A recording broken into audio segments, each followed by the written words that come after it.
Hi friends, welcome to Hiba's kitchen and vlog. இன்றைக்கி வீடியோவில் வீட்டிலையே ஃபர்ஸ்ட் டைம் சமோசா ட்ரை பண்ணியிருந்தோம். ஸோ சீட் எதுவுமே வெளியே வாங்காமல் வீட்டிலையே சீட் எல்லாம் பண்ணி சூப்பராக ட்ரை பண்ணியிருந்தோம். செம்ம டேஸ்ட்டாக இருந்துச்சு. நான் ஒரு 10 சமோசா வச்சு சாப்பிட்ருப்பேன். ஸோ வாங்க எப்படி பண்ணுறதுன்னு சொல்கிறேன். நம்ம சப்பாத்தி புரோட்டா இதுக்கெலாம் மாவு பிசைவோம்ல, மைதா மாவு, அதே ப்ராசஸ் தான். மைதா மாவை பிசைஞ்சு தனியாக ஒரு அரை மணி நேரம் எடுத்து வச்சிடணும். ஸோ மைதா மாவு பிசையும் போது உப்பு எண்ணெய் ஆட் பண்ணிவிட்டு நாங்கள் 1.5 கப்பு மைதா மாவு எடுத்துருந்தோம். ஸோ அந்த அளவு நீங்கள் எடுக்கணுமா இல்லை கூட எடுக்கணும்னாலும் எடுத்துக்கோங்க. எடுத்துட்டு மாவு கொஞ்சம் கட்டியாக இருந்துச்சுன்னா கொஞ்சம் மைதா மாவை நல்லா தூவி விட்டு ஒரு கன்சிஸ்டன்சிக்கு நீங்கள் பதப்படுத்தி எடுத்து வச்சுக்கோங்க. ரொம்ப சாஃப்டாக இருக்கணும், ஹார்டாக இருக்கக்கூடாது. ஸோ இப்போ உள்ளக்க வைக்கிற ஸ்டஃபிங்க்கு என்னென்ன தேவை அப்படின்னா, நம்மளுக்கு கறி இருந்துச்சு வீட்டில். கறி இருந்தனால கறியை நல்லா கட் பண்ணி குட்டி குட்டியாக ஆக்கியாச்சு. கேரட், வெங்காயம், மல்லிச்செடி இதெல்லாம் ஆட் பண்ணிவிட்டு உப்பு கொஞ்சம் போட்டுருங்க, மிளகாய் பொடி கொஞ்சம், கரம் மசால் பொடி, இந்த 3ஐயும் நல்லா மிக்ஸ் பண்ணி எடுத்து வச்சுக்கோங்க. இப்போ நம்ம பிசைஞ்சு வச்சுருந்த மாவை குட்டி குட்டியாக கட் பண்ண போகிறோம். இந்த மாதிரி தான் கட் பண்ணணும். ஸோ ஷேப் பார்த்துக்கோங்க. இந்த ஷேப்பில் கட் பண்ணி எடுத்து வச்சுக்கோங்க. இது சமோசா சீட்டுக்கு நம்ம எடுத்து வைக்கிறோம். எடுத்து வச்சு கொஞ்சம் ரோல் பண்ணிக்கோங்க. ஓரளவு ரவுண்டாக வர மாதிரி ரோல் பண்ணிக்கோங்க.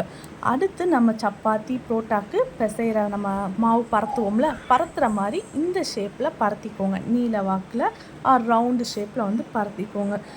பரத்திட்டு நாங்கள் சமோசாவை சோமாஸ் தான் சொல்லுவோம். ஸோ நான் இங்கே சென்னை சமோசான்னு சொல்லி சமோசானே எனக்கு வருது.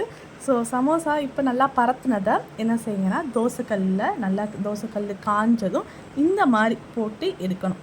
ஸோ இந்த மாதிரி கொஞ்சம் இலை பதத்தில் நம்ம சீட்டுக்கு தான் ரெடி பண்ணுறோம். இது சீட்டுக்கு. ஸோ ரொம்ப இது பண்ணிடாதீங்க, ரொம்ப முருக விட்டுறாதீங்க.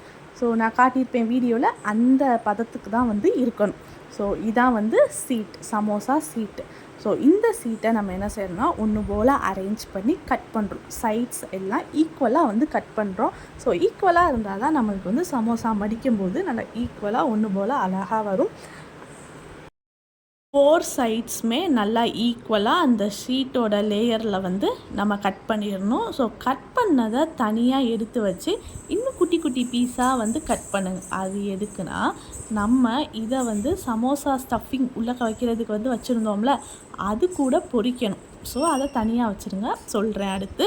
இப்போது இந்த ஷீட்டை உங்களுக்கு எவ்வளோ சைஸுக்கு வேணும், சமோசா சீட் எவ்வளோ வேணுங்கிறதுக்கு 3 பார்ட்டிஷனாக நாங்கள் பிரிச்சுருக்கோம். ஸோ 3 லேயர் எங்களுக்கு கிடச்சிருந்துச்சி. 3ல் இவ்வளோ ஷீட் கிடச்சிருச்சு. ஸோ இதை நாங்கள் தனியாக வச்சுட்டோம். தனியாக வச்சுட்டு இப்போ இந்த குட்டி குட்டியாக கட் பண்ணியிருக்கோம்ல, அதை நல்லா பொரித்து எடுத்து இந்த சமோசா ஸ்டஃபிங் கூட ஆட் பண்ணிடலாம். ஓகேவா? கொஞ்சமாக மைதா மாவை தண்ணியில் கலக்கி எடுத்து வச்சுக்கோங்க. நீங்கள் பட்டாணி வேணும்னா பட்டாணி இந்த ஸ்டஃபிங்ஸ்க்கு ஆட் பண்ணிக்கலாம். நாங்கள் இதில் கறி ஆட் பண்ணனால பட்டாணி போடலை. ஸோ இப்போ சமோசா சீட்டும் ரெடி ஆகிடுச்சி, ஸ்டஃபிங்கும் ரெடி ஆகிடுச்சி. இப்போ சமோசாவை மடித்து இந்த மாதிரி ஸ்டஃபிங்கில் வச்சிட வேண்டியதுதான். சூப்பராக சூப்பரான டேஸ்டி சமோசா ரெடி ஆகிடுச்சு.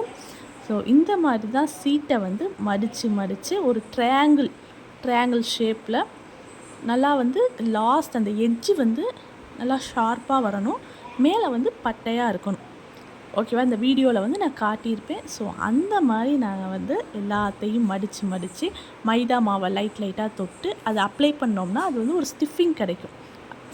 அதுக்கு ஒரு பேஸ்ட் மாதிரி அது ரியாக்ட் ஆகும். ஸோ சூப்பராக சமோசா போட்டு ரெடி பண்ணி இஃப்தாருக்கு வச்சாச்சு. ஸோ மீதி இருந்த மாவில் இது மாதிரி மோமோஸ் மாதிரி ட்ரை பண்ணியிருந்தோம். ஸோ குட்டி குட்டியாக மாவு எடுத்து அதுக்குள்ளே ஸ்டஃபிங்ஸ் வச்சு இந்த மாதிரி ரெடி பண்ணிட்டோம். ஸோ இப்போ ஸ்டஃபிங்ஸ் ரெடி ஆயிடுச்சு, நம்மளோட சமோசா ரெடி ஆயிடுச்சு, பொரித்து எடுத்தாச்சு. ஸோ சூப்பராக டேஸ்டியாக வந்துருந்துச்சு. ஸோ இந்த வீடியோ உங்களுக்கு பிடிச்சிருந்தா லைக் பண்ணுங்கள், கமெண்ட் பண்ணுங்கள். எதுவும் டவுட் இருந்தால் கமெண்ட்டில் கேளுங்க. நம்ம சேனலை கண்டிப்பாக சப்ஸ்கிரைப் பண்ணுங்கள். பாய்.